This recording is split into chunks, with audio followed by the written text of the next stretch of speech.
प्रिय मित्रों, स्वागत है आपका आपके अपने चैनल स्टडी विद प्रदीप में। आज हम लोग चर्चा करने वाले हैं बिहार स्टेट के। अगर ध्यान में रखें तो बिहार स्टेट के लिए हम लोग चर्चा कर रहे हैं आपके मानव पाचन तंत्र के बारे में। यानी जूलॉजी से जो लोग ये स्टेट दे रहे हैं या बायोलॉजी, यहाँ पे साइंस ग्रुप में बायोलॉजी के लिए जो ये स्टेट दे रहे हैं उनके लिए महत्वपूर्ण चैप्टर लेकर के हम आपके बीच में उपस्थित हैं। मानव पाचन तंत्र।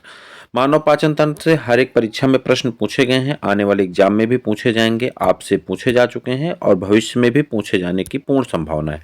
तो चलिए एक एक करके चीज़ों को समझ लेते हैं, क्या पढ़ना है ये भी एक नज़र डालते हैं। टोटल आज के बाद मानव पाचन तंत्र आपको पढ़ने की कोई आवश्यकता नहीं होगी। टोटल एक एक पॉइंट एनसीईआरटी का पूरा निचोड़ है, क्लास 9 टू क्लास 12। यानी अगर यहाँ पे बात करें तो 10 और 12 के पूरे, यहाँ पे 10 और 11 के पूरे पाचन तंत्र का निचोड़ लेकर के हम आपके बीच में उपस्थित हैं। क्या क्या पढ़ना है यहाँ पे दिया गया है। पहले मानव पाचन तंत्र के बारे में समझेंगे, आहार नाल पढ़ेंगे, मुख गुहा पढ़ेंगे, जीभ और जिह्वा पढ़ेंगे, ठीक, मानव दांत पढ़ेंगे, दांतों की संख्या पढ़ेंगे, ग्रसनी पढ़ेंगे, ग्रास नली पढ़ेंगे। और इसके साथ ही साथ अगर आगे बढ़ेंगे तो यहाँ पे आमाशय आ जाएगा। आमाशय के बाद आंत, छोटी आंत, ठीक, छोटी आंत के प्रमुख भाग यानी ग्रहणी, मध्यांत्र और शेषांत्र के बारे में पढ़ेंगे। उसके बाद बड़ी आंत पढ़ेंगे, बड़ी आंत के मुख्य भाग उंडोक और बृहदांत और मलाशय पढ़ेंगे, गुदा पढ़ेंगे। और इसके बाद आगे बढ़ जाएंगे सहायक ग्रंथ, पाचन ग्रंथियां। ये सभी हेडिंग है, इन सभी हेडिंग को हमें एक एक करके पढ़ना है। फिर आगे सहायक पाचन ग्रंथियां जिसमें पाचन तंत्र से संबंधित, उसके बाद यहाँ पे लार ग्रंथियां हैं, लार है, जठर ग्रंथियां हैं, यकृत है, यकृत के कार्य हैं, पित्ताशय है, अग्न्याशय। यकृत के कार्य से 3 शब्द ऐसे हैं जिससे प्रश्न हर एक एग्जाम में पूछे गए हैं और उसको हम लोग इसी वीडियो में चर्चा करने वाले हैं और देखेंगे आपकी इससे प्रश्न आप लगातार किसी न किसी एग्जाम में आपने फेस किया होगा तो वो प्रश्न आपको देखने को मिलेंगे।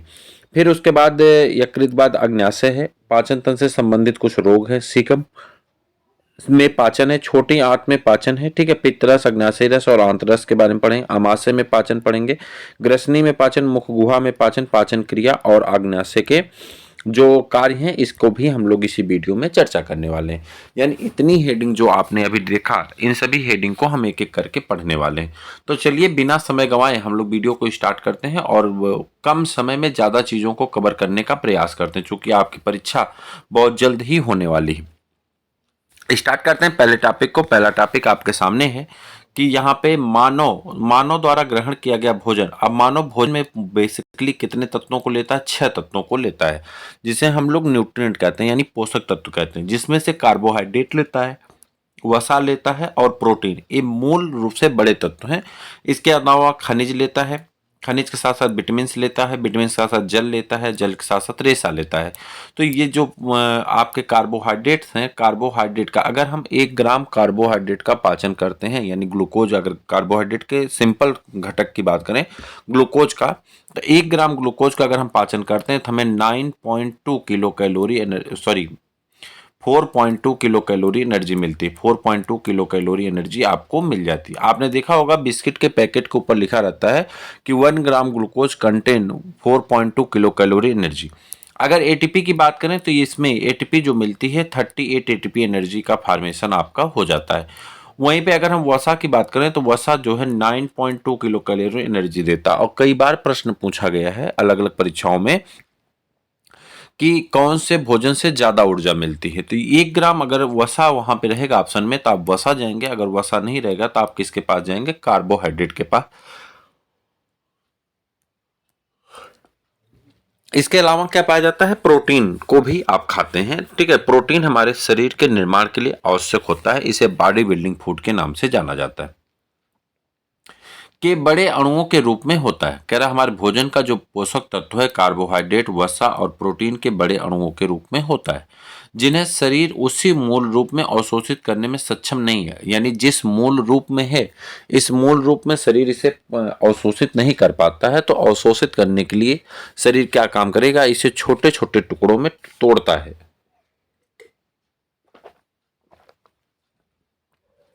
अर्थात जो जटिल अणु हैं उन जटिल अणुओं को सिंपल अणुओं में तोड़ा जाएगा और सिंपल अणुओं को फिर हम पोषक तत्व के रूप में ग्रहण करती है हमारी शरीर।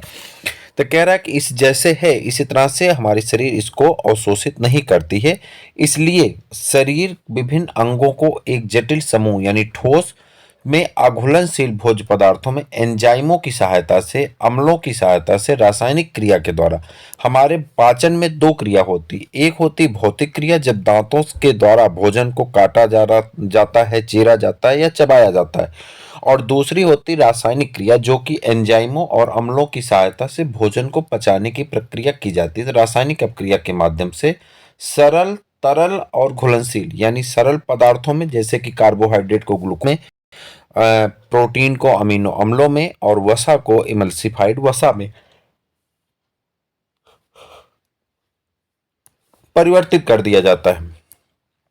आगे कह रहा है कि भोजन के जटिल अणुओं को सरल अणुओं में परिवर्तित करने की यह प्रक्रिया भोजन का पाचन कहलाती है। यानी जो भोजन है उसे बड़े अणु हैं, जैसे यहाँ पे मैक्रोमॉलिक्यूल है, और ये मैक्रोमॉलिक्यूल को छोटे अणुओं में परिवर्तित करने की प्रक्रिया ही क्या कहलाती? पाचन कहलाती।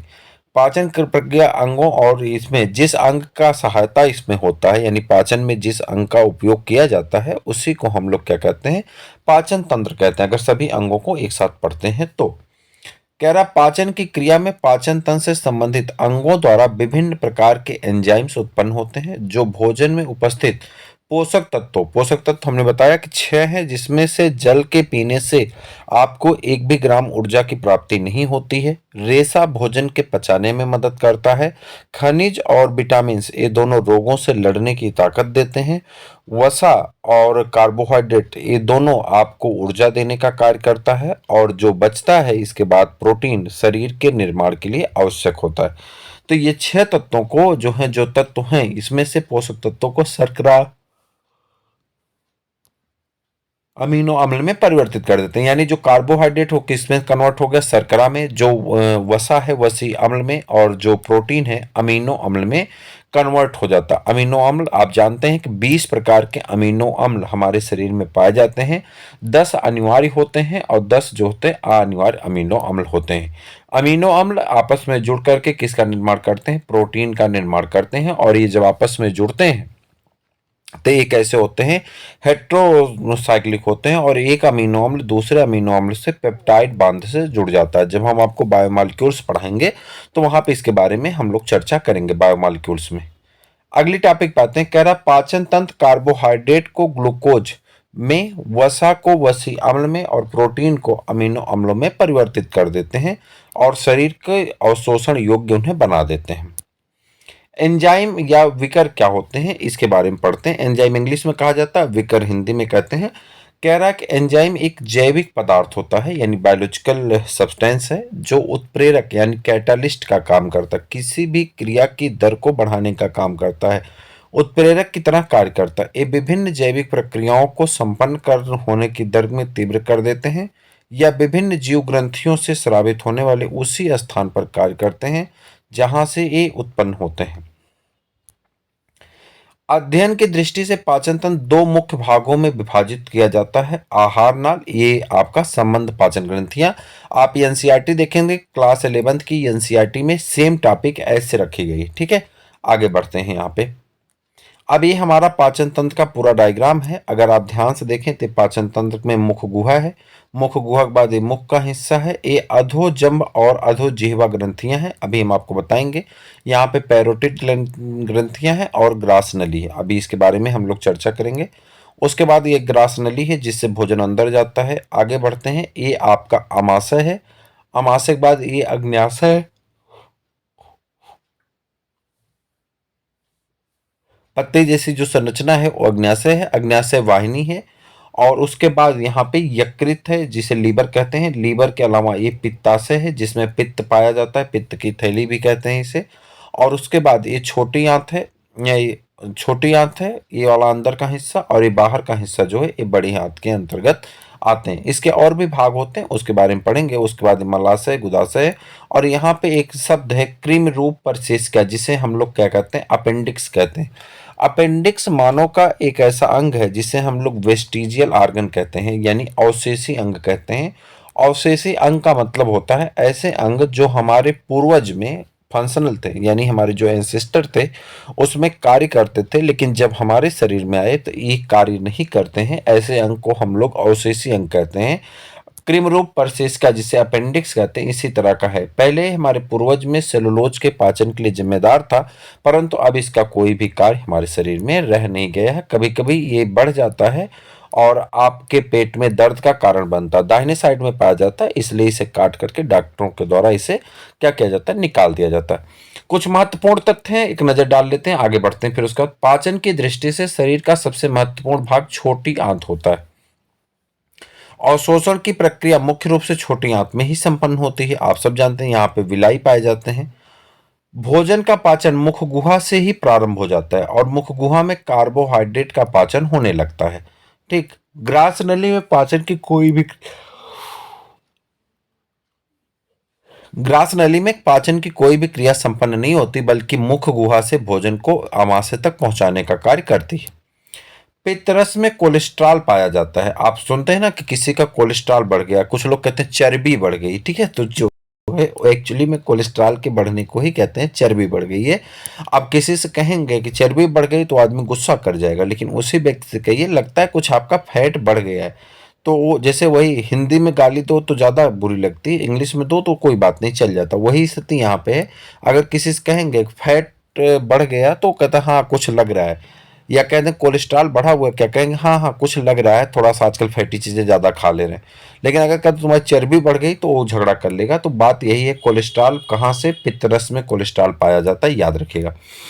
पित्तरस में कोई भी एंजाइम नहीं होता, पित्त रस में कोई भी एंजाइम नहीं होता है, परंतु पाचन के लिए महत्वपूर्ण भूमिका निभाता है। अब आपसे पूछा जाता है कि कौन सा एंजाइम पाया जाता है पित्त रस में, ऑप्शन रहेगा इनमें से कोई नहीं, तो आप इनमें से कोई नहीं ऑप्शन पे क्या करेंगे, टिक करेंगे। बिहार में आप जानते ही हैं कि 5 ऑप्शन आते हैं।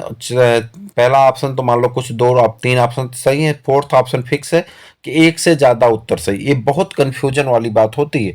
और फिर फिफ्थ ऑप्शन कहता है इनमें से कोई नहीं। मतलब यहाँ पे आपको इन तीनों में से अगर सबके आंसर आपको पता है तो आप आगे बढ़ेंगे। कुछ लोगों का कहना है कि बिहार मेरिट बहुत कम बनती है। अरे गधों, मेरिट कम नहीं बनी, मेरिट पेपर जो इस तरह से है कि अगर आप तीनों पेपर को ध्यान से देखेंगे, तीनों ऑप्शन अगर आप क्लियर हैं तभी आप आंसर में जा पाएंगे। पता चला कि आप क्लियर ही नहीं, आपको लगा कि हाँ ठीक है पित्तरस में बाइलीरुबिन बाइलीवाइडिन पाया जाता, हाँ बहुत सही, वेरी गुड, आंसर तो सही होगा, दोनों सही, एक से ज्यादा।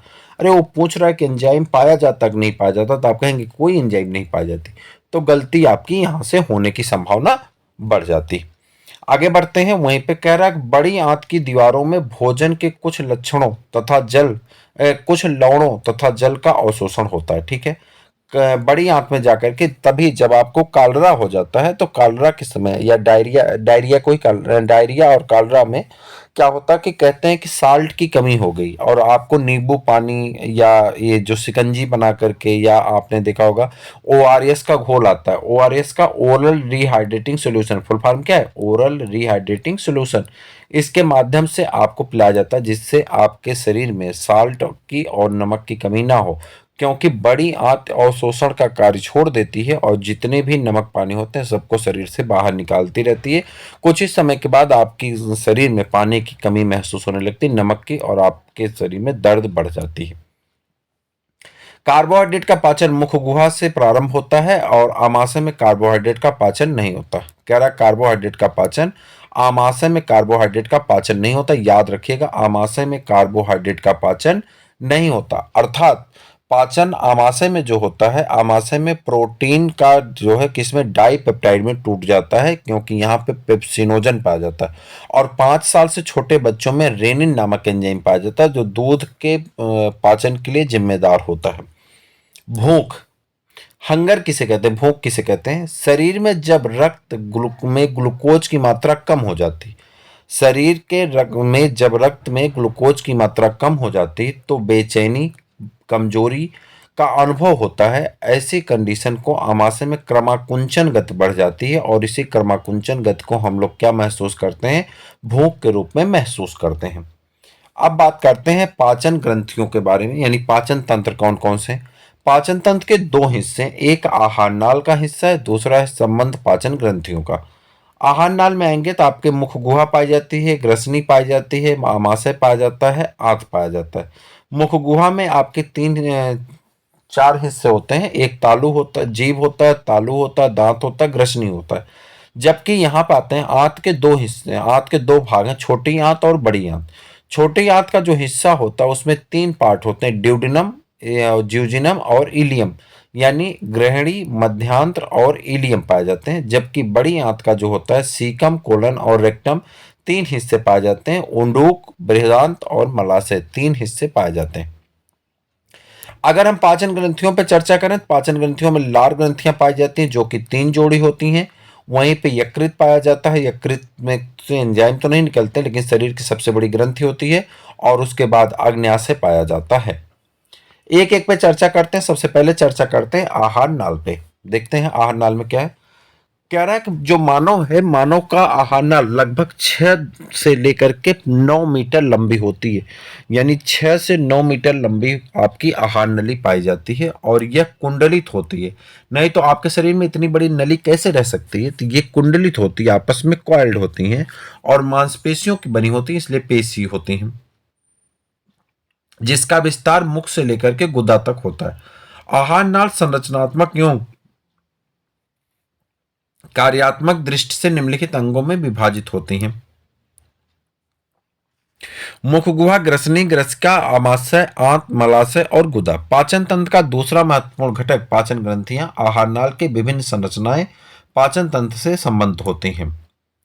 आहार नाल की भित्ति, देखिए आहार नाल की जो भित्ति होती है, जो आहार नाल है, आहार नली की जो संरचना है यानी भित्ति है, वह 4 स्तरों से मिलकर के निर्मित होती है। प्रत्येक स्तर के विभिन्न कोशिकाएं पाई जाती हैं, जिसका संक्षिप्त विवरण निम्नवत है। आहार नाल की भित्ति के प्रमुख स्तर। पहला जो स्तर है यहाँ पे म्यूकोसा या श्लेष्मिक झिल्ली। कह रहा है कि यहाँ पे म्यूकोसा लेयर पाई जाती है या श्लेष्मिक झिल्ली पाई जाती है। सेकंड को सब म्यूकोसा लेयर कहते हैं या थर्ड को म्यूकोलैरिस एस्टर्ना कहते हैं और लास्ट में सिरोसा पाया जाता है। यहाँ पे एक एक को देखते हैं। कह रहा है स्तृत गुहा के सबसे आंतरिक परत म्यूकोसा, सबसे अंदर की परत कौन है? म्यूकोसा या श्लेष्मिक झिल्ली नम और घर्षण रहित स्थिरित उपकला होती है। ये उपकला ऊतक से बने यानी एपिथेलियम टिश्यू से निर्मित है, जिसमें श्रावण व अवशोषण की विशेषताओं से युक्त कोशिकाएं पाई जाती हैं। यानी ये पदार्थों का श्रावण मतलब निकालते भी हैं और अवशोषण भी करती हैं। म्यूकोसा के आधार पर यह रेखित, कुछ रेखित मतलब आरेखित या चिकनी पेशियां स्थित होती हैं। म्यूकोसा के ठीक बाहर, म्यूकोसा के ठीक बाहर की तरफ अगर देखेंगे तो सब म्यूकोसा लेयर पाई जाती है। रुधिर, लसिका और तंत्रिका तथा मृद संयोजी ऊतक से निर्मित होती हैं। सब म्यूकोसा के बाहर कौन पाई जाती हैं? मस्कुलरिस स्टर्ना पाई जाती है, नामक परत पाई जाती है, जो आंतरिक वर्तुल यानी शंक्वाकार पेशियों के बाह्य अनुदैर्ध्य पेशियों की बनी होती हैं। आहार नाल की सबसे बाह्य परत को रेखीय पेशी यानी रेखीय स्तर सिरोसा कहते हैं। म्यूकोसा लाखों बलियों और अंगुलीवत प्रवर्धों का बना होता है, जिसे अंकुर यानी बिली कहते हैं। क्या कहते हैं? अंकुर या बिली कहते हैं। अब आपसे पूछा जाएगा कि जो विली है, अंकुर है, किससे बने होते हैं? तो आप कहेंगे म्यूकोसा लाखों बलियों और अंगुलित प्रवर्धों से बना होता है। ये आहार नाल गुहा की ओर फैले होते हैं। इन अंकुर में रुधिर कोशिकाओं एवं लसिका वाहिनियों का जाल फैला रहता है। इसके अतिरिक्त अंकुर की सतह पर स्थित कोशिकाओं में असंख्य रोमयुक्त प्रवर्ध पाए जाते हैं, जिसे सूक्ष्मांकुर यानी माइक्रोबिली कहते हैं। ये पोषक तत्वों के अवशोषण हेतु आहार नाल के पृष्ठीय क्षेत्र और अधिक वृद्धि कर लेते हैं। म्यूकोसा की उपकला पर करोड़ों एक कोश की श्लेष्मा ग्रंथियां पाई जाती हैं, जिन्हें श्लेष्मा या गॉबलेट ग्रंथि कहते हैं। ये ग्रंथियां मुख्यतः श्लेष्मा का स्राव करती हैं और स्नेहक यानी लुब्रिकेंट यौन रक्षण का कार्य करती हैं। उपकला ऊतक को नष्ट होने से बचाती हैं और पचने से सुरक्षित रखती हैं। नहीं पता चला कि हमारा पेट में जैसे हम मीट खाते हैं तो मीट हमारे शरीर में जाने के बाद क्या होती है? डाइजेस्ट हो जाती है, पच जाती है।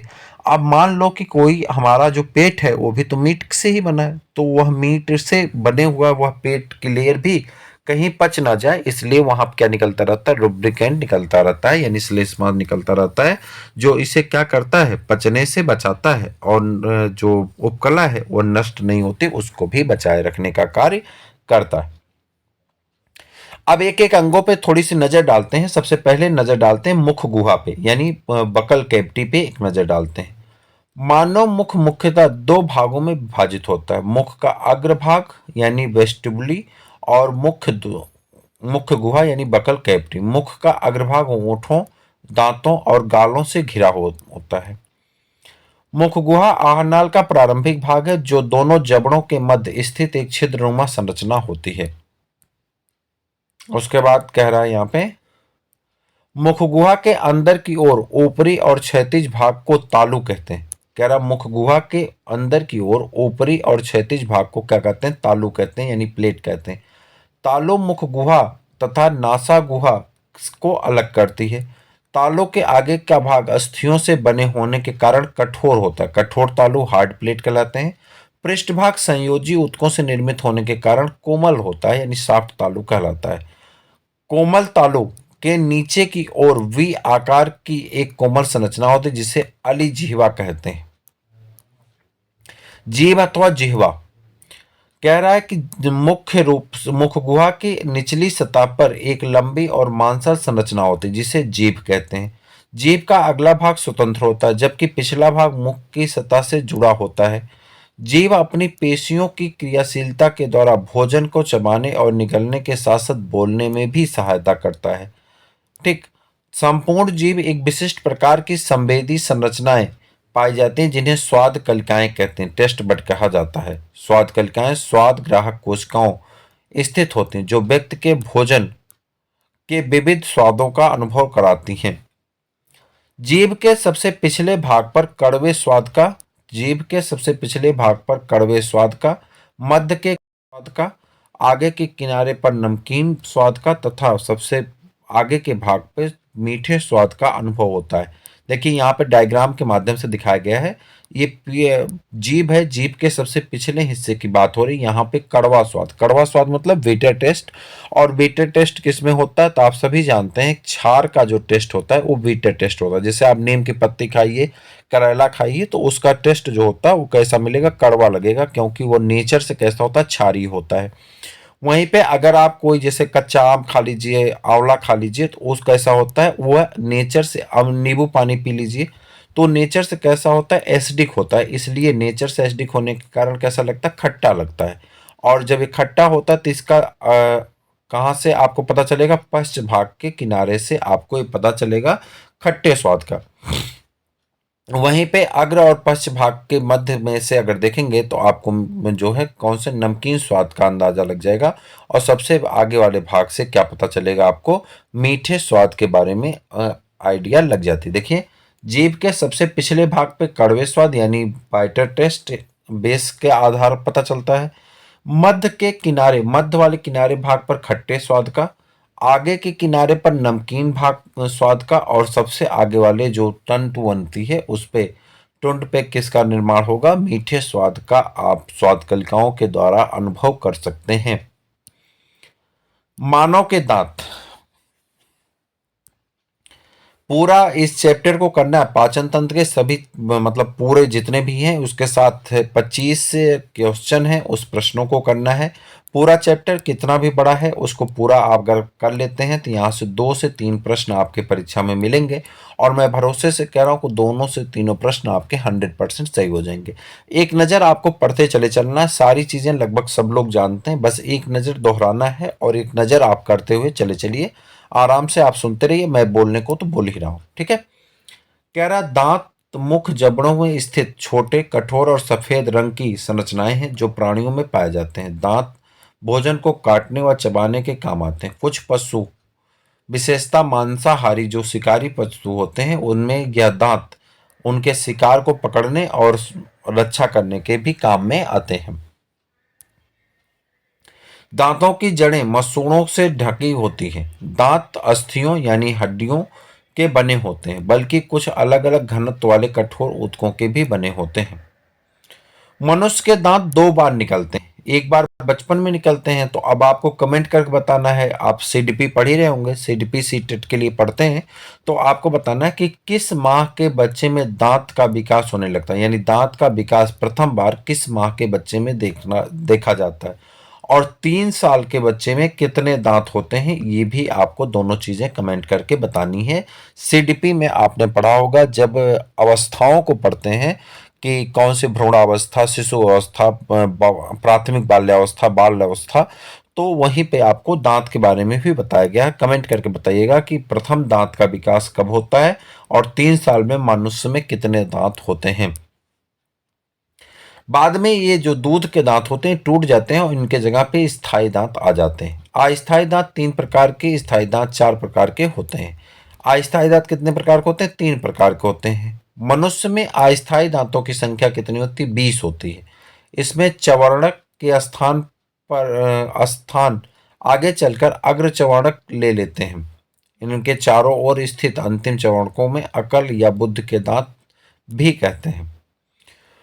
मनुष्य के प्रत्येक जबड़े यानी ऊपरी एवं निचले में 16-16 दांत होते हैं और प्रत्येक पंथ में 8-8 दांतों के समूह पाए जाते हैं। अर्थात पूरे दांतों की अगर हम बात करें तो मनुष्य में 32 टीथ पाए जाते हैं। कब? जब ये 17 साल से ऊपर का हो जाता है तब।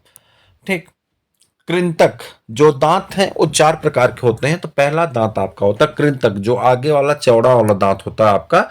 4 दांत होते हैं ऊपरी जबड़े में, 4 दांत होते हैं निचले जबड़े में। तो 4 कृंतक दांत ऊपरी जबड़े में और 4 कृंतक दांत निचले जबड़े में आमने सामने पाए जाते, मतलब सामने पाए जाते हैं। सबसे आगे मुंह में वही दिखता है।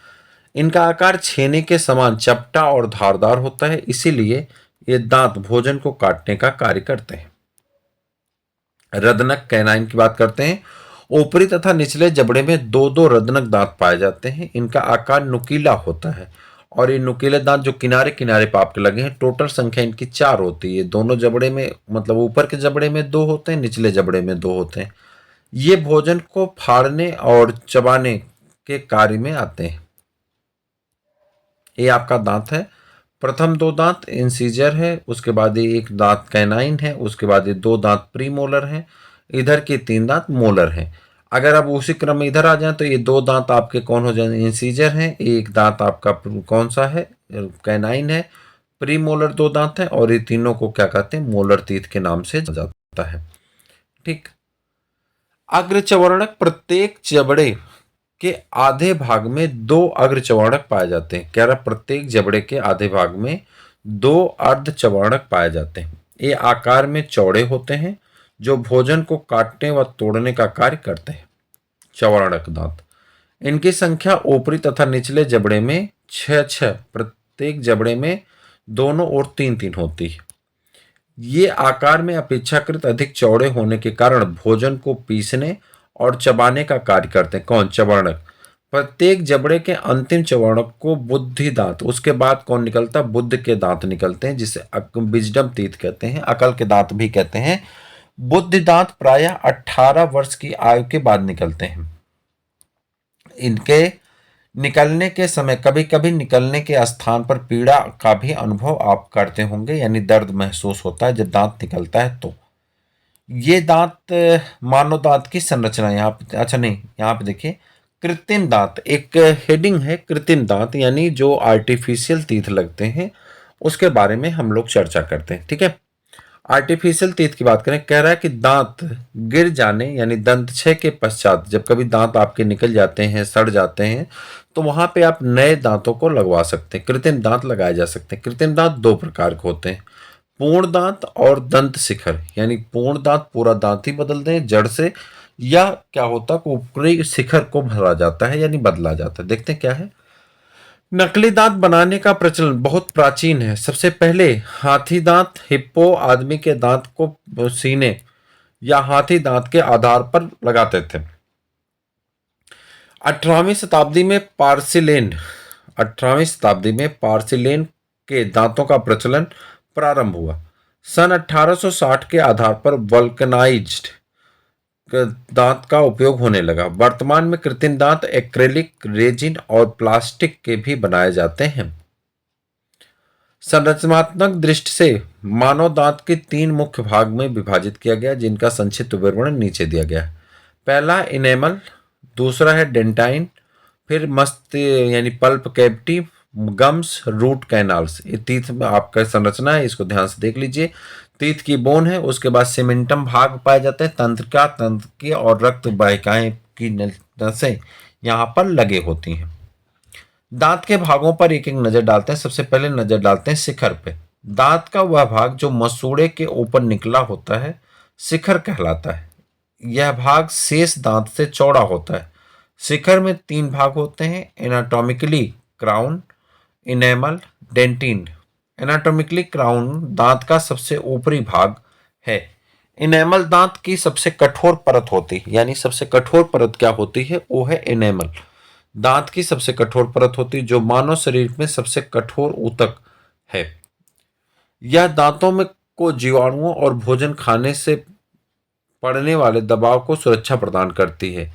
नामक परत इनेमल के नीचे पाई जाती है। कह रहा है कि इनेमल के नीचे डेंटिन नामक परत पाई जाती है, नीचे स्थित होती है। यह शिखर से जड़ तक विस्तृत होती है, जो कि ठंडे और गर्म पदार्थों को दांत से सुरक्षा करती है। ग्रीवा दांत के शिखर एवं जड़ के मध्य में स्थित भाग ग्रीवा कहलाता है। इसके मुख्यतः 3 भाग होते हैं, मसूड़े, मज्जा, मज्जा पल्प और मसूड़े मांसल एवं समांतर गुलाबी रंग के संयोजी ऊतक है। ये दांत की ग्रीवा से जुड़े रहते हैं। मज्जा क्या होता है, पल्प क्या होता है? दांत में सबसे आंतरिक भाग है जो सूक्ष्म रक्त वाहिकाओं से निर्मित होता है। जड़ क्या होती है? जड़ दांत के लगभग 2/3 भागों का निर्माण करती है। यह अस्थ तक विस्तृत होती है तथा दांत को अपने स्थान पर स्थिर रखती है। जड़ के निम्नलिखित भाग होते हैं, जैसे रूट कैनाल। रूट कैनाल वह मार्ग जिसमें मज्जा स्थित होती है रूट कैनाल कहलाता है। सीमेंटम या अस्थि जैसी संरचना होती है जो दांत की जड़ को आवरण प्रदान करती है। तंत्रिकाएं एवं रक्त वाहिकाएं। तंत्रिकाएं भोजन चबाने के दौरान लगाए जाने वाले बल को नियंत्रित करती है, जबकि रक्त वाहिकाएं पोषण प्रदान करती हैं। जबड़े की अस्थि जाबोन, इसे वायुकोशी अस्थि भी कहा जाता है। इसमें दांत के खांचे स्थित होते हैं। यह अस्थि दांत की जड़ को घेरे रहती है तथा दांतों को अपने स्थान पर स्थिर रखती है। ग्रसनी कह रहा है कि ग्रसनी फेरिंग्स मुख गुहा का पिछला भाग ग्रसनी कहलाता है। यह सामान्यतः 12 सेंटीमीटर लंबी संरचना होती है, जिसमें भोजन निगलने तथा श्वास लेने के 2 समान मार्ग या छिद्र होते हैं। ग्रसनी से निकले द्वार यानी गुलेट ग्रास नली में तथा कंठ द्वार श्वास नली में खुलता है। कंठ द्वार के आगे की एक चपटी संरचना होती है जिसे इपिग्लाटिस कहते हैं। भोजन निगलते समय यह कंठ द्वार को ढक लेती है, जिससे भोजन श्वास नली में नहीं जा पाता है। ग्रास नली ग्रास नली मांसपेशियों से निर्मित होता 9 से 10 इंच लंबी नली होती है, जो ग्रसनी के निचले भाग से प्रारंभ होकर के आमाशय तक जुड़ी होती है। ग्रास नली लार युक्त भोजन को निगल द्वार से प्राप्त करती है। इसकी दीवारें संकुचनशील व पेशी होती हैं। इनमें स्तरित स्क्वैमस एपिथेलियम पाई जाती हैं, जो भोजन को ग्रास नली में पहुंचते ही फैलने व सिकुड़ने लगती हैं। इसे क्रमाकुंचन कहते हैं। इसी प्रक्रिया के कारण ही भोजन ग्रास नली में आमाशय में आगे पहुंचता है। ग्रास नली व आमाशय के मध्य एक वाल्व स्फिनेक्टर पाए जाते हैं। याद रखिएगा, वाल्व स्फिनेक्टर पाए जाते हैं जो भोजन को प्राय ग्रास नली में वापस जाने से रोकता है। ग्रास नली किसी भी प्रकार के पाचन क्रिया में भाग नहीं लेती है, यह केवल भोजन को आमाशय तक पहुंचाती है। ग्रास नली में पाचन ग्रंथियां नहीं पाई जाती, बल्कि इसमें केवल श्लेष्म ग्रंथियां पाई जाती हैं। आगे आते हैं क्रमाकुंचन। यह पाचन प्रक्रिया की महत्वपूर्ण प्रक्रिया, क्योंकि भोजन को पाचन नलिका में सुगमता से गमन हेतु यह आवश्यक है।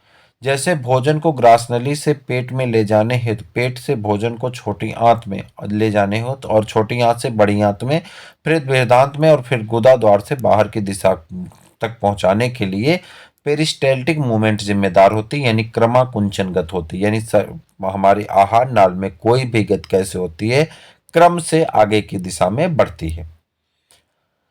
आमाशय की बात करते हैं, यानी स्टमक, पेट की। आमाशय उदर गुहा यानी एब्डोमिनल कैविटी के बाईं ओर स्थित एक खोखली द्विपालित संरचना होती है जिसकी लंबाई लगभग 30 सेंटीमीटर होती है। आमाशय का अग्रभाग यानी जो ऊपर का भाग है अग्रभाग कार्डियक कहलाता है, जबकि पिछला भाग पाइलोरिक कहलाता है। कार्डियक और पाइलोरिक के मध्य का भाग फंडिक कहलाता है। आमाशय के भीतर दीवार स्तंभाकार इपिथेलियम यानी कॉलमनार इपिथेलियम टिश्यू से निर्मित होती हैं। कोशिकाओं का यह स्तर जगह जगह अंदर की ओर धंसा रहता है। इन धंसे भागों की कोशिकाएं जठर ग्रंथि का निर्माण करती हैं। आमाशय ग्रंथि आमाशय में जठर रस का स्राव करती हैं। श्लेष्म कला के बाहर का भाग अधोश्लेष्म कला कहलाती है। इसमें रक्त वाहिनिकाओं के रूप में शिराएं स्थित होती हैं। अधोश्लेष्म कला के बाहर 3 स्तरों में अनैच्छिक पेशीय तंतु स्थित होते हैं। आंतरिक तंतु तिर्यक यानी ऑब्लिक दिशा में एक स्थान से दूसरे स्थान की ओर गतिशील दिखाई पड़ते हैं। इनके बाहर वृत्ताकार यानी सर्कुलर तंतुओं का एक स्तर होता है जो आमाशय को चारों ओर से घेरे रहता है। इस स्तर से बाहर पेशीय तंतु लंबवत दिशा में गतिशील दिखाई पड़ते हैं। इन तीनों स्तरों द्वारा आमाशय के भीतर स्थित भोजन पूर्णतः मिश्रित हो जाता है। महत्वपूर्ण तथ्य: आमाशय में कार्बोहाइड्रेट का अपघटन नहीं होता है बल्कि प्रोटीन अपघटन होता है। यानी कार्बोहाइड्रेट का पाचन आमाशय में नहीं होता लेकिन प्रोटीन का पाचन आमाशय से प्रारंभ हो जाता है। पेप्सिन नामक एंजाइम द्वारा आमाशय की दीवारों का आंशिक पाचन अल्सर कहलाता है। कई बार पेप्सिन का लेवल बढ़ जाता है जिसकी वजह से हमारी दीवारों में या HCl के लेवल बढ़ने से आमाशय की दीवारें कट जाती हैं और वहाँ पे उस गलने लगती है, एसिड की वजह से गलने लगती है। इसी कंडीशन को पेप्टिक अल्सर कहा जाता है। और वह कई बार कहते हैं कि आंत की दीवारें चिपक गई, पेट की दीवारें चिपकती नहीं बल्कि वहाँ पे कट जाती हैं, घाव हो जाता है। और घाव होने के कारण HCl जब उसके संपर्क में आता है मांसपेशियों को तो वहाँ पे जला देता है और इसी कंडीशन को क्या कहते हैं, अल्सर कहा जाता है। आमाशय में लुगदी समान भोजन को क्या कहते हैं, काइम कहते हैं। जब भोजन पचने लगता है तो किस में कन्वर्ट हो जाता है, काइम में कन्वर्ट हो जाता है यानी घुल जाता है पूरी तरह से। जठर रस में हाइड्रोक्लोरिक अम्ल पाया जाता है।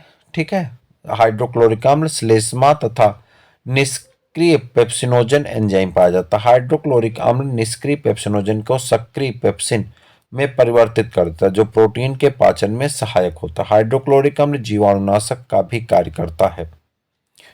श्लेष्मा म्यूकोसा का स्राव श्लेष्म कोशिकाओं से होता है। यह आमाशय की कोशिकाओं को हाइड्रोक्लोरिक अम्ल एवं पेप्सिन में सुरक्षित रखता है।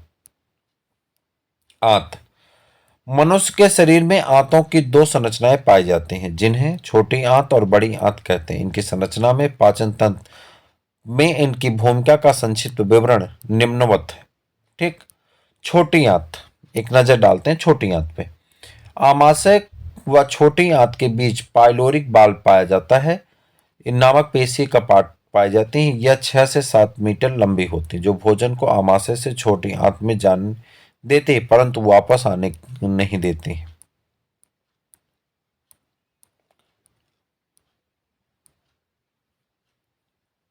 ठीक, वापस आने नहीं देते। छोटी आंत के 3 भाग होते हैं, ग्रहणी, मध्यांत और शेषांत यानी ड्यूडिनम, जेजुनम और क्या होता है, इलियम। 3 भाग होते हैं।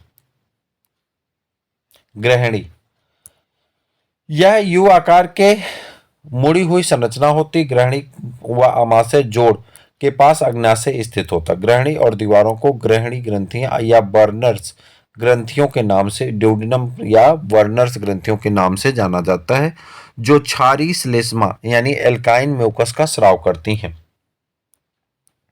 छोटी आंत में स्रावित होने वाले पाचक हार्मोन जैसे कि कौन कौन से, सिक्रेटिन यह ग्रहणी में यश कोशिकाओं द्वारा स्रावित होता है जो अग्नाशयी रस के स्रावण को प्रेरित करता है।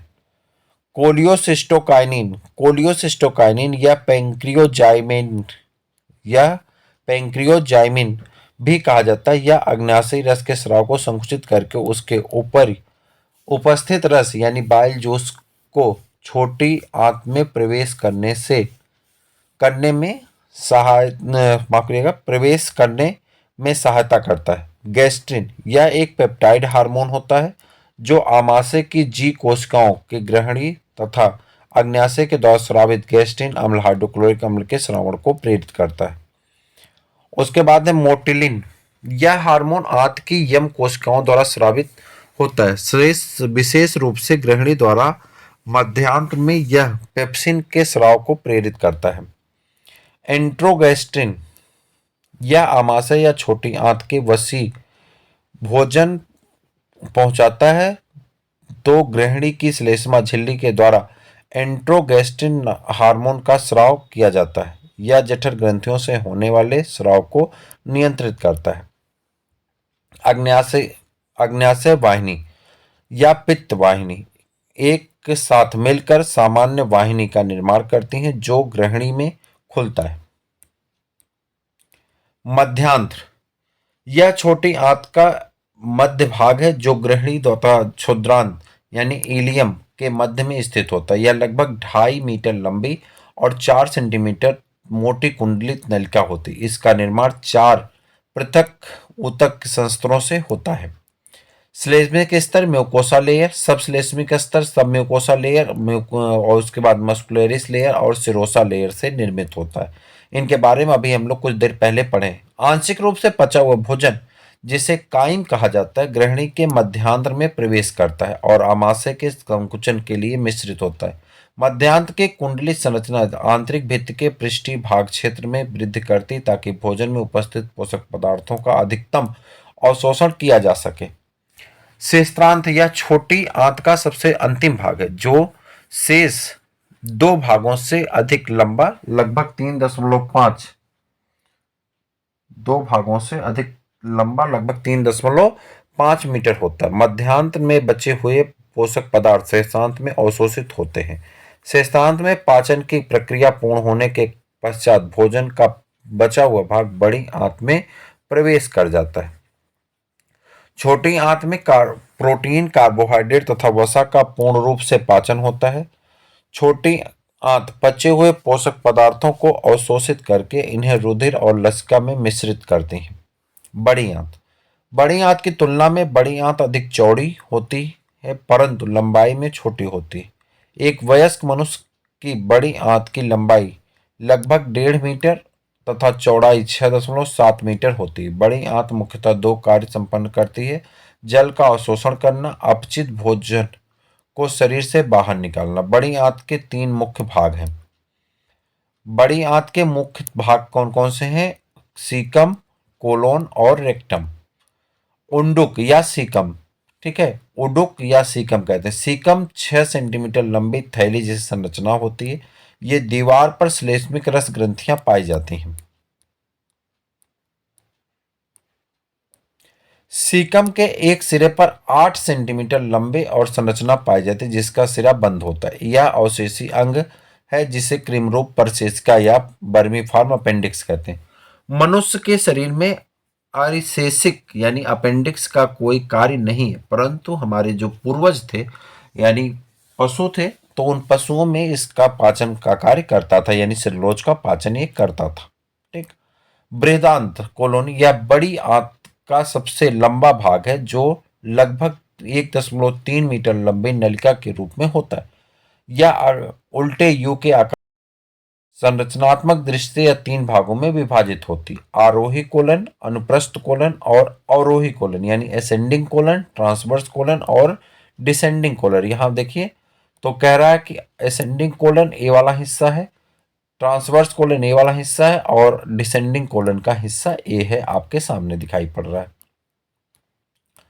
ठीक, कहाँ गया? डिसेंडिंग कोलन पाया जाता है। अवरोही कोलन मलाशय में खुलता है, यहाँ पे कहाँ है?